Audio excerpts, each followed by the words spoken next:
I'm going to show you how to make some Mexican rice using really cheap ingredients, aka store-bought tomato sauce. Now, before you go crazy in the comments, I know it's not supposed to be made with canned tomato sauce, but since grocery prices are going up, you're gonna want to know this recipe just in case. Today, I'm going to be using about 14 ounces of rice, and you can choose to use basmati rice, which is one of my favorite. I've seen this done with multiple different brands, so it does not matter. Let that brown on the stove. Make sure that you're mixing it around so that it does not burn on one side. Using the can of tomato sauce, just put it right into your blender. I have about 8 ounces of this canned tomato sauce. I'll be adding about a teaspoon of garlic salt. I'll also be using 1/4 of an onion. We're gonna take it to the blender and then add a little bit of water to finish it off. This ingredient is definitely optional. I love adding into the rice. I'll probably be using 4 ounces because I am gonna make a small batch of rice. Once the rice is this golden color, that is when you are going to add your tomato sauce. Let it simmer for about 5 minutes and then we are going to add our water.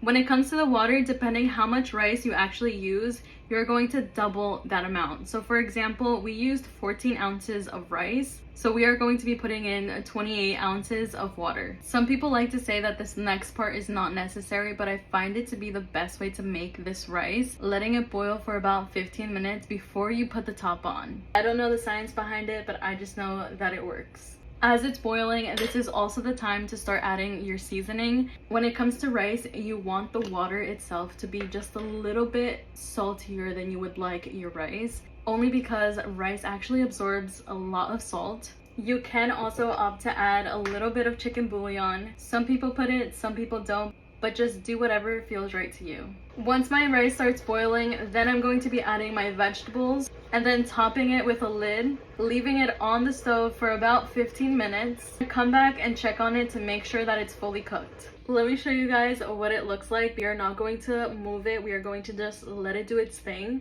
It literally looks perfect. Look at this rice plated along with the mole. This is absolutely delicious.